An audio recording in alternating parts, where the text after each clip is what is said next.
A finales del verano, los monjes y lamas de Temple Gompa fueron en una expedición a cortar pasto para usar como alimento de invierno para los caballos. Era más un largo picnic que un arduo trabajo, porque tomábamos largos recreos para beber té y comer, luego nos relajábamos en la tierra cálida y contemplábamos al cielo en su cenit. En cuanto una persona comenzaba a dormirse, otra lo despertaba con una broma o una historia. Más tarde, fuimos a cortar el perfumado pasto, cantando canciones folclóricas tibetanas. A mitad de la tarde del sexto día, cargamos los fardos de pasto sobre los yaks y nos dirigimos a Temple Gompa. Como partimos más tarde de lo que habíamos previsto, tuvimos que pasar la noche en la casa de una familia a lo largo del camino. Esto significaba que mi habitación en el monasterio estaría sin atender esa noche, lo que me dejó intranquilo. En cuanto me fui a dormir, tuve una visión de dos hombres que conocía, Champal y su hermano, entrando en mi habitación en el monasterio y arrojando el equipaje por la ventana. Me desperté enojado a la mañana siguiente y le dije a la gente, creo que me han robado. Cuando llegamos al monasterio descubrí que mis pertenencias, incluyendo mis preciosos implementos rituales que había recibido de mi madre, no estaban. Le pregunté a un anciano monje, ¿quién vino anoche al monasterio? Champal y su hermano estuvieron aquí, respondió él. Fui a ver a la reencarnación de Tulku Gyurmen Namgyal Dorje, el viejo lama que había sido la razón por la que mi madre se había mudado a Temple Gompa. Él había muerto y había reencarnado como un joven niño con poderes extraordinarios de clarividencia. Le dije que mis cosas habían sido robadas, pero no dije nada acerca de mis sospechas. ¿Puedes ver quién se las llevó? Oh, sí, dijo él inmediatamente. Champal las robó. Mi propia visión confirmada 2 veces. Fui directamente a la casa de Champal y le demandé que regresara las posesiones que me había robado. ¿Cómo puedo regresártelas si no las tengo?, respondió él. No robé tus cosas. Sabía que estaba mintiendo y estaba enfurecido tanto por su audaz engaño como por su robo. Sé que tú robaste esas cosas, sé que estás mintiendo y sé que no te saldrás con la tuya, le advertí. Mi rostro estaba temblando de ira. Salí de su casa hecho una furia y regresé al monasterio, donde les anuncié a los monjes lo que había sucedido. Esperaba que lo agarraran a Champal y lo forzaran a regresar lo que me había robado. En el Tíbet los monjes no son particularmente dóciles, especialmente cuando alguien actúa con desdén hacia uno de sus tulkus. Estaba sorprendido, por lo tanto, cuando en vez de unirse a mi causa, cayeron en una interminable discusión. Finalmente, luego de un día de esto, nos llegó la noticia de que Champal había huido. Él tenía 6 fuertes hermanos, lo cual en Tíbet es la semilla de una unidad militar, y bajo su protección había hallado asilo en una aldea de 300 familias. Mis cosas nunca volverían a reaparecer. Tal vez en su temor de mi represalia, Champal las enterrara. Con un indisimulable enojo que se había extendido ahora a aquellos que no me habían apoyado, tan bien como a aquellos que habían protegido a Champal, decidí dejar Temple Gompa e ir al lugar de mi familia en Tromjar. Me saqué mis ropas de monje, me puse unas ropas más ordinarias y cabalgué lejos. Este cambio de ropa se reflejó en mi actividad externa también. Y durante muchos años invertí mucha de mi energía en actividades mundanas y en el estudio de la medicina tibetana más que en la práctica espiritual. Mi tío estaba completamente entrenado en la medicina tibetana y la gente venía de todas partes de la región para que él los diagnosticara y los tratara. Su sirviente reunía las plantas y otras sustancias y bajo su supervisión preparaba muchas de las medicinas que él necesitaba. Otras eran compradas a comerciantes. De él aprendí a diagnosticar a través de la lectura del pulso, el análisis de orina, preguntas y observación, y a tratar a las personas con remedios y a través de la modificación de hábitos dañinos. Bajo la dirección de mi tío también estudié los textos médicos. Disfrutaba este trabajo, pero cuando le dije a mi tío que tal vez me dedicaría a la medicina, él trató fuertemente de detenerme, diciendo que nunca tendría paz, que las personas me llamarían a toda hora. Sus palabras no me desviaron realmente de mi interés, pero en el nivel más profundo ya había dedicado mi vida a la actividad de un lama. En años posteriores, mi bagaje médico proveería métodos para aliviar el sufrimiento de otros, pero los métodos del Dharma eran aún más vastos. Mientras tanto, muchas disputas habían surgido en Tronjar sobre las tierras de pastoreo, y mi tío, como era el hombre más rico y poderoso de la región, estaba en el centro de estos conflictos. Serví como su mediador. En el Tíbet del Este, las disputas que no se resuelven mediante las palabras se resuelven mediante las armas, ya que no hay ciertamente un gobierno fuerte que intervenga. Si algo puede ser dicho a favor de la conducta mundana de mi vida en esa época, sería que quizás previne muertes innecesarias. Era un hábil mediador y la gente respetaba los acuerdos que yo traía. Estaba ganando fama e influencia a lo largo de todo Tronjar y más allá. No todos los conflictos eran resueltos pacíficamente. Una vez 2 de los caballos más finos de mi tío fueron robados. Buscamos por toda el área y los encontramos. El hombre que tenía los caballos nos dijo que él se los había comprado a 2 hombres de Niarón. Conocíamos a estos 2 hombres y sabíamos que venían de una tribu malvada, no por debajo del robo de caballos o peor. Durante un tiempo pareció que no podíamos hacer nada por nuestra pérdida, pero un día, habiendo escuchado que los ladrones estaban pasando por nuestra área, los emboscamos y los capturamos. Cuando les demandamos que compraran de nuevo nuestros caballos y los regresaran, fueron insolentes. Igual que con Champal, me enfurecí con su actitud. Tomamos sus armas y sus caballos y los mandamos lejos. En Tronjar, la regla de compensación era 3 caballos si robabas 1, así que la sacaron barata. Sabíamos por supuesto que regresarían, que el incidente no se calmaría sino más.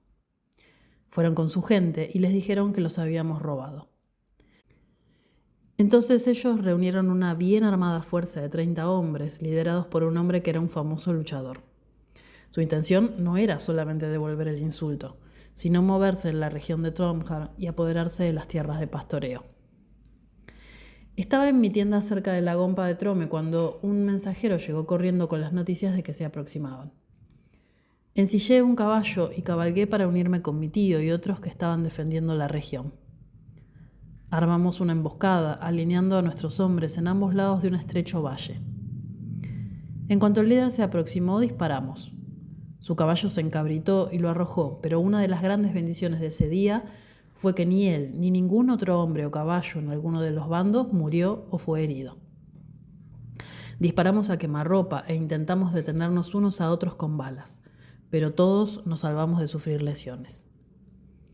Había recitado muchas plegarias de que si surgía siquiera en mi mente una intención de dañar a otros seres, no tendría éxito en lograr llevar a cabo ningún procedimiento no virtuoso. Tal vez esas plegarias fueron una fuente de protección. Finalmente, algunas personas de otras aldeas se pusieron entre ambos bandos para negociar una tregua. Tuvimos que pagar a los invasores algo para que se fueran, pero no fue más que lo que los ladrones tuvieron que pagarnos a nosotros. El acuerdo se mantuvo y el incidente pasó. Durante todo este tiempo no había abandonado mi intención de castigar a Champal. Usando todas mis habilidades como orador, había conducido una fuerza de cientos de personas y estaba planeando atacarlo en la aldea donde se había asilado. Como fuere, un día visité a Tulkuari, un santo lama que vivía en Tronjar y que era un pariente de Tronge. Mientras hacía postraciones ante él, me miró tristemente, con sus ojos llenos de lágrimas. No sigas de esta manera. Ya sea que tengas éxito o no, no será de beneficio. Es tan solo un obstáculo a tu dharma. Haz práctica en vez de eso. Eso fue todo lo que él dijo, pero su compasión se derritió en lo más profundo de mi corazón. Durante un largo tiempo lloré, y al hacerlo, el escarpado hielo de mi hostilidad comenzó a derretirse. Antes de marcharme ese día, decidí partir a un retiro solitario de 3 años inmediatamente. Cabalgué directo a la tienda negra de mi abuela para recolectar algunos suministros. Cuando le dije lo que estaba haciendo, ella trató de disuadirme de ir hasta que una gran reunión del clan Trome se completara en el tiempo de 3 días. No hay razón por la cual no puedas esperar un poco. Sus palabras no tenían peso para mí. Supe que no debía demorarme. Le pedí a un sirviente que me dejara un caballo amarrado para mí, pero por alguna razón se escapó. Tuve que caminar 1 milla desde la tienda de mi familia a la Gompa Tronge, donde iba a ser el retiro. 1 milla no es una larga caminata para la mayoría, pero debido a años de sentarme en postura de meditación desde una edad muy temprana, siempre he encontrado las caminatas, amén de la distancia, muy difíciles, así que fue una larga milla. En el monasterio ellos me dieron un pequeño complejo de habitaciones que incluía una habitación para meditar y mi altar, una pequeña habitación para mi cama y una letrina. Mi comida era cocinada en la cocina del monasterio y traída a mí. Entré en retiro a mitad de julio y una fuerte nevada inesperada cayó durante 3 días. Todos trabajaron para remover la nieve y buscar a los animales perdidos. En mi casa de retiro yo estaba muy cómodo, como si una gruesa cortina blanca hubiera caído entre mí y mis implicaciones en el mundo externo. Mi segundo retiro de 3 años fue una experiencia de profunda purificación. En el budismo, la iluminación tiene 2 aspectos.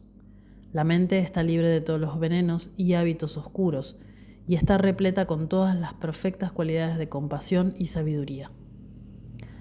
La remoción de las últimas trazas de manchas y la apertura del tesoro de las cualidades de la mente son realizadas más rápidamente a través de las más directas y más elevadas enseñanzas del budismo tibetano, las enseñanzas de la gran perfección, el Dzogchen, en la tradición Nyingma. Estaba decidido a escuchar y practicar esas enseñanzas. Ningún otro nivel de práctica, sin importar los extraordinarios poderes yógicos que pudieran alcanzarse, podrían satisfacerme plenamente. Mi segundo retiro de 3 años se volvió un proceso por el cual me hice a mí mismo digno de recibir tales enseñanzas. Comencé mi retiro repitiendo las prácticas preliminares, incluyendo otras 100.000 postraciones. Hice las prácticas preliminares del Longchen Nyingtik, una de las bases de la tradición Nyingma, y mi práctica fue bastante diligente, especialmente comparada con las prácticas preliminares que había hecho en mi primer retiro de 3 años. Fue un placer hacer bien lo que de niño había hecho a medias. Mi maestro de retiro era Trongé Trungpa Rinpoché, un maestro de la gran perfección y un Siddha de Tara. Él me dijo: en cada generación de nuestra familia hay un lama que alcanza completamente el beneficioso poder de Tara.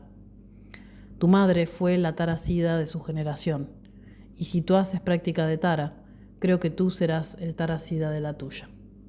Esto será muy bueno para ti. Luego de que me dijo esto, canté 100.000 recitaciones de la plegaria larga de los 21 aspectos de sabiduría de Tara. Esto abrió la puerta de mi práctica de Tara, que se volvería una fuente de continua inspiración y bendición. El desarrollo de mi práctica fue bien durante algunos meses. No hubo interferencias del exterior, mi mente estuvo apropiadamente afinada con la meditación, no demasiado tensa ni demasiado laxa. Los signos fueron buenos y no querían nada más que continuar de igual manera. Entonces, repentinamente, mi enojo por el robo de champal de mis pertenencias afloró otra vez. Esta vez de una forma especialmente dañina: rectitud espiritual. Pensé: hasta el día de hoy Champal no ha confesado y no tiene arrepentimiento. Él piensa que no tengo manera de corregir la situación y que el Dharma es impotente en cuanto a sus malos actos. Su falta de vergüenza influenciará a otros a comportarse de la misma mala manera. No es que es solo por interés propio, sino que es en interés del Dharma en sí mismo, que él debería ser castigado y mostrado que la no virtud tiene consecuencias. Estos pensamientos me obsesionaron, y esa noche comencé a preparar un mandala a los protectores del Dharma para invocar su intervención airada en la situación con Champal. Planeé realizar una ceremonia al día siguiente, pero esa mañana, antes de que pudiera comenzar, un monje vino a mi habitación y anunció que Trongé Trungpa Rinpoché estaba sentado afuera. Esto era absolutamente inesperado. Trongé Trungpa venía a mi casa de retiro solo cuando yo necesitaba enseñanzas para continuar mi práctica. Nunca, casualmente, solo para hablar. Cuando él entró, le ofrecí mi asiento y yo me senté en el piso. Él comenzó a alabarme. Tulku, es raro ver a un practicante como tú, que está verdaderamente motivado por ayudar a los seres sensibles. Has estudiado bien y has meditado bien, y esto es maravilloso. Traerá gran beneficio a otros. Tú sabes, continuó él.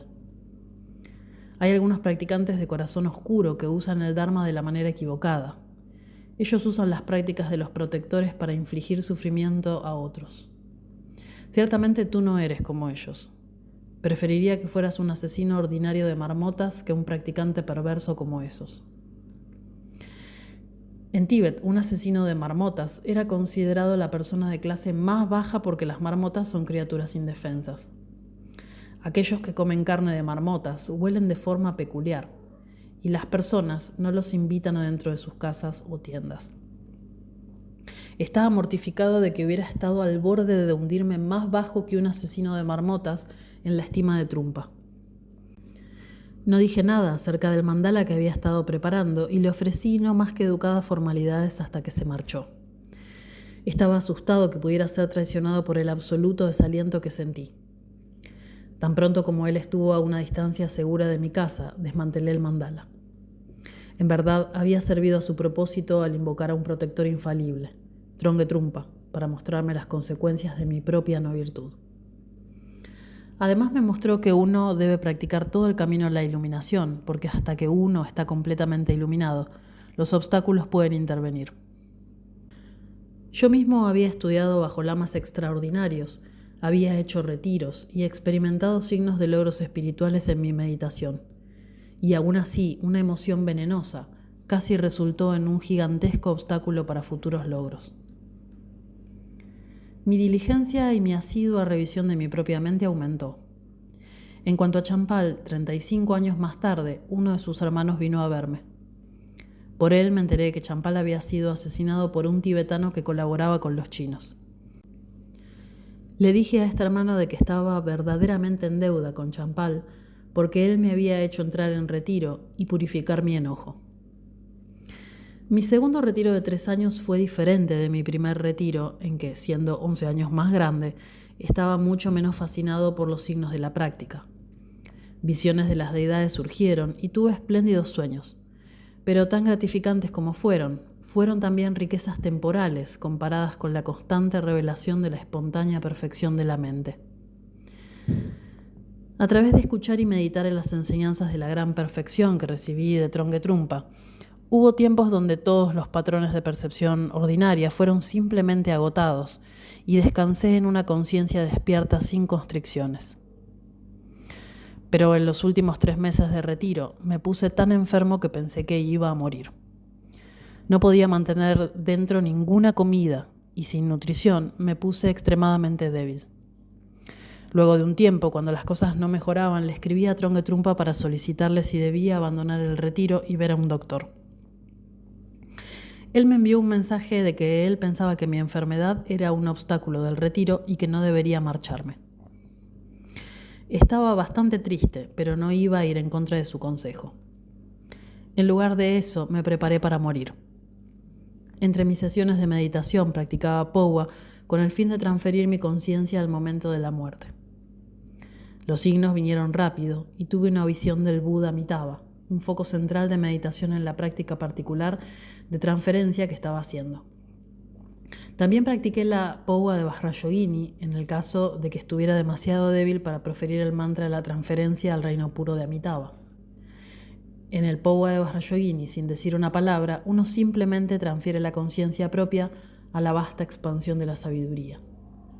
Vajrayogini bendijo mi práctica al aparecer en una visión. Una noche, en un sueño, fui a un lugar donde a lo largo de todo el horizonte la tierra brilló y emergió con el cielo. Fue extraño y poco familiar. 3 o 4 personas estaban allí y yo les pregunté, ¿qué es este lugar? Este es el océano. Nunca he visto semejante lugar. Es donde morirás y renacerás como un pez. Luego, en el sueño, recordé un incidente real de mi niñez. Una mujer que había venido a visitar a mi madre estaba vistiendo un ornamento que me fascinaba. Le pregunté de dónde había venido y ella dijo de un pez. Corrí a un curso cercano a nuestra casa y atrapé a un diminuto pez. Aunque no fui capaz de mirar, me las ingenié para matarlo con un pequeño cuchillo. Cuando lo abrí no había ornamento, así que volví a la casa con las manos vacías y le pregunté a la mujer por qué me había dicho tal cosa. Ella se rió con entusiasmo y dijo, No, cometiste un error. Este ornamento viene de un pez que vive en un océano muy lejano. Tenía solo 4 años, pero incluso entonces reconocí que mi error era mucho más serio que elegir la clase de pez erróneo. En el sueño pensé, oh no, esto es lo que sucederá porque maté a ese pez. Bien, si debo reencarnar como un pez, al menos déjame ser un pez pequeño, así no me comeré a otros peces. Mi sueño terminó. Más tarde, cuando salí a la letrina en las oscuras horas de la mañana, la imagen de un pez gris plateado apareció. No importaba dónde mirara, el pez estaba ahí, claro e inamovible. No desapareció cuando el sol levantó, o cuando fui a hacer tareas ordinarias, o cuando visualizaba otras imágenes en meditación. Durante días y días, el pez estuvo conmigo, constantemente, hasta que finalmente hice 1.000.000 de recitaciones del mantra Om Mani Padme Hum, orando por el alivio del sufrimiento de todos los seres, humanos, animales y aquellos de reinos no visibles. Al terminar estas recitaciones, dediqué la virtud de mi meditación al pez que había matado, con el deseo de que encontrara felicidad y liberación total. Luego el pez desapareció. Aún así mi enfermedad no se fue, y viví en un constante estado de náusea, en constante espera de morir. La muerte, como sea, ocurrió en otra parte. Temprano, una mañana durante la última semana de mi retiro, golpearon a mi puerta y un monje, un muy buen practicante que estaba también en retiro, entró y dijo abruptamente: Trongey Trungpa murió anoche. No le creí. Él vino a visitarme ayer y no mostró signo alguno de estar enfermo. Él no estaba enfermo. La historia como la oí a través del monje y otros fue extraordinaria. El día antes, Trongey Trungpa se había enterado de que Tulku Arik, que había regresado de realizar ceremonias para los muertos para su propio gurú, estaba gravemente enfermo. Al oír esto, Trongey Trungpa murmuró: «Oh, no, sería una tremenda pérdida que Tulku Arik muriera. Su larga vida sería muy útil para otros. Mejor que sea alguien como yo». No dijo nada más, y sus palabras no tuvieron especial impacto en aquellos que las escucharon. Ese día, él fue a ver a sus estudiantes, chequeando su práctica, respondiendo sus preguntas. Cuando él vino a mí, comprobó mi entendimiento de todo el rango de enseñanzas de la gran perfección, explicó ciertos puntos y respondió cada pregunta completamente. Esto fue algo verdaderamente inusual, porque lo habitual era dar una fina tajada de enseñanza y luego que yo meditara extensivamente. Pensé que era auspicioso y lo atribuí al hecho de que estaría pronto abandonando el retiro. Cuando se marchó, chocó suavemente su frente contra la mía. La despedida convencional entre lamas que se respetan uno al otro como pares. Esa noche, Trongey Trungpa invitó a 2 monjas a compartir la cena con él. «Hagan una buena comida», les dijo. Cuando hubieron terminado, encendieron muchas lámparas de manteca y meditaron durante un rato. Él les preguntó acerca de su práctica y les pidió si tenían algo que querían clarificar. Entonces él dijo: «Recientemente tuve un sueño de un atardecer dorado. Tal vez Situ Rinpoché muera pronto. Aquellos que son devotos a él derramarán lágrimas y congoja, pero esto muestra que no entienden. Cuando un lama muere, él alcanza la iluminación, y este es el momento de orar por bendiciones, no de llorar, porque hay un gran incremento espiritual en ese momento». Era tarde y les dijo a las monjas que durmieran en su habitación. Una de ellas, que no podía dormir, notó que la respiración de Trongey Trungpa era rara, ya que parecía que estaba suspirando repetidamente. Luego de un momento, ella se acercó a su trono para ver si él estaba bien. Su cabeza estaba caída a un lado. «Rinpoché, Rinpoché», dijo ella suavemente. Cuando él no respondió, ella lo sacudió gentilmente. Luego despertó a la otra monja y le dijo que esperara mientras iba a buscar al monje. El monje vino y dijo que Trongey Trungpa estaba muerto. Les dijo que no hicieran nada hasta la mañana. En la mañana el monje vino a mí. Decidimos que el cuerpo no fuera movido durante 3 días, y así fue que la cremación de Trongey Trungpa tuvo lugar en el día que dejaba el retiro. El sitio para la cremación fue en una colina elevada por sobre el monasterio. El cielo estaba perfectamente claro, profundamente azul. El humo se alzaba y planeaba en una dirección. mientras que bien alto en la pira, independientemente del humo, una pequeña nube se formó y sobrevoló. Dentro de la nube había muchas esferas de luz de arco iris. Mi abuela, quien era muy vieja en ese tiempo, no fue a la cremación. A medida que el humo se alzaba de la pira, ella salió de la tienda de la familia, miró hacia la colina de la cremación y dijo en voz fuerte: «Me pregunto si habrá arco iris». Reverentemente se postró 3 veces en esa dirección y se volvió a meter en la tienda. Dio varios pasos y cayó, muerta. Ahora las ceremonias funerarias comenzaron y continuaron durante 49 días, tanto para mi abuela como para Trongue Trumpa. Se hicieron tantas ofrendas que incluso nuestra familia, que era entonces aún bastante próspera, sintió la presión sobre sus recursos. Para mí, como fuere, estas ceremonias me trajeron buena fortuna. Mi tío, el médico tibetano, notó que yo no estaba bien y me preguntó por mis síntomas.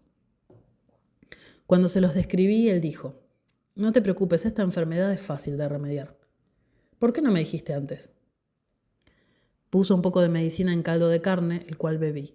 Fue la primera vez en meses que no fui superado por las náuseas. Luego de eso, me sentí más fuerte cada día hasta que estuve completamente bien. Al final de las ceremonias, 2 papeles que habían sido usados en los rituales, una en nombre de Trongue Trumpa y otra en nombre de mi abuela, fueron llevadas al insuperable lama Yamyan Khyentse Chokilodro.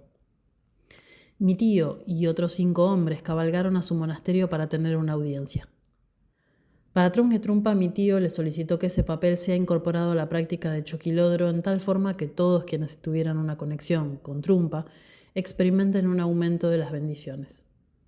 Para mi abuela, él solicitó que su conciencia sea liberada más allá del sufrimiento de la existencia ordinaria.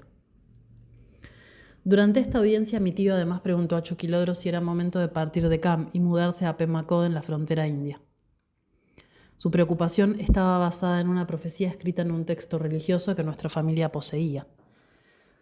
Cientos de años atrás, un gran lama había predicho que cuando se construyera un camino entre la región Pogo de Tíbet, épocas terribles ocurrirían en el país. La gente debería considerar el camino como un signo de dejar todo e ir hacia Pema Chod, una región profetizada por Padmasambhava como un puerto seguro durante épocas de turbulencia. Escuchamos que tal camino estaba ahora bajo construcción por los chinos. Mis propios sueños eran también bastante perturbadores y sentí que necesitábamos movernos a Pema Chod. Chokilodro, como fuere, le dijo a mi tío que quizás la profecía estaba dirigida a la siguiente generación. Cuando mi tío regresó, me sorprendí al saber su respuesta, pero no dudé de Chokilodro. Solo mucho después entendería eso, porque mi tío había incluido inadvertidamente a un colaborador chino entre su grupo de 5 hombres. Chokilodro no podía haber hablado libremente sin poner en riesgo a muchas personas. Habiendo conocido la verdad entonces, habría sido una indicación más clara aún que incluso el camino en sí mismo de la división y traición que hundiría a Tíbet. La primera autoridad china que me encontré directamente fue un oficial militar chino, un organizador del Partido Comunista, que había llegado a Tromjar haciendo un despliegue prominente de su uniforme. Él organizó varias reuniones a las cuales invitó a muchas personas de estatus. En la reunión a la que asistí, él tomó mi mano y me llevó caminando afuera de una manera amigable. Dado que no hablaba tibetano, él representó una pequeña pantomima para comunicarse. Primero apuntó a un perro, indicando que el perro había matado una marmota. Luego hizo la mímica de despellejar la marmota, preparando la carne y sirviéndola a los invitados. Sonrió ampliamente mientras compartía su broma conmigo, mirando mi reacción. Externamente no mostré nada, ya que supe que quería contrariarme. Internamente estaba enfermo y preocupado de que este hombre hubiera decidido demostrar su desprecio por nuestras costumbres, sirviéndonos carne que considerábamos como absolutamente deshonrosa. En otra ocasión, oficiales militares chinos intentaron contratarme para organizar excavaciones mineras de carbón y otros minerales invaluables en la región de Tromjar. No quería tener nada que ver con las autoridades chinas, así que me disculpé diciendo que no tenía tiempo. Afortunadamente, nunca estuve entre los que sufren los efectos del dinero chino. Fue mediante el poder del dinero que los chinos ininterrumpidamente trastocaron a la sociedad tibetana. Cuando llegaron primero, pagaban extravagantemente en plata por los más pequeños favores. Si alquilaban un caballo para viajar 2 o 3 millas, o si alguien traía agua a su campamento desde el risco que estaba 15 metros más allá, ellos sobrepagaban el servicio enormemente. En su conducta los chinos eran amigables y complacientes, y si eran insultados simplemente sonreían y se marchaban. Los tibetanos comenzaron a pensar que no eran tan malos, especialmente comparados con la milicia tibetana, que confiscaban hombres, caballos y suministros, ofrecían nada si había que compensarlos y no admitían protesta. Durante este periodo yo desconfié y evité a los chinos, pero no vi su intención tan claramente como para actuar decisivamente. Muchos grandes lamas estaban teniendo signos en meditación y sueños que tiempos oscuros estaban descendiendo, y algunos advirtieron a las personas para que se prepararan a marcharse. Mis propios sueños, igualmente de mal agüero. En uno que tenía recurrente, miraba por sobre todo el Tíbet. Un vapor humeante envolvía la tierra y la gente caía desmayada. A pesar de este sueño, me sentía seguro por las palabras de Jamyang Khyentse Chokilodro. Tenía más fe en su afirmación que en mis sueños. Finalmente, decidí reentrar en retiro. Moví mis pertenencias a la casa en la cima de una colina donde Trongey Trungpa había vivido y había hecho preparaciones. Justo antes de que el sello de mi retiro hubiera sido colocado, Tulku Shinmen Namgyal del monasterio Trongey me visitó. Él tenía más o menos mi edad, un corazón de oro, un amigo generoso, y era claro que él asumiría una gran responsabilidad para el beneficio de la siguiente generación del clan Trongey. Tulku, sé que estás entrando en retiro, comenzó él. Y por supuesto es mejor si no te retrasas. Aún así, las familias se apoyan en ti. Pienso que debes saber que las ceremonias funerarias requieren grandes ofrendas y nuestros fondos son bastante pobres. Al mismo tiempo, hemos estado haciendo ofrendas de comida a muchas personas y nuestra reserva de cebada es muy poca. Haré lo que pueda para mantener a la familia, continuó Shime Tulku. Pero la mayoría de las personas en Trongjar son devotas a Trongey Trungpa y contribuyeron tanto como pudieron cuando él murió. He estado pensando qué hacer y esperaba tal vez que consideraras el viajar a Nyarong. No has visitado Chagdud Gompa desde hace más de 10 años y tus monjes y lamas deben preguntarse si los abandonaste. Ciertamente se beneficiarán si regresas y enseñas, y pienso que será bueno para ti también. Has mantenido este monasterio durante muchas vidas y no deberías dejar que tu conexión merme ahora. Al mismo tiempo estarás en una posición de ayudar a la familia aquí. La cebada es fácil de obtener en Nyarong y muchos terratenientes prósperos solicitarán que realices ceremonias. Nos asistiría enormemente si usaras algo de las ofrendas que recibes para comprar granos y transportarlos a Trongjar. Accedí rápidamente a la petición de Tulku Shinmen, sabiendo que él no interferiría en mis planes de retiro si no fuera importante. Además, aunque había áreas ambivalentes en mis relaciones con algunos miembros del clan Trongey, eran aún mis parientes de sangre, la familia de mi madre, y hubiera sido impensable negarles cualquier cosa que necesitaran.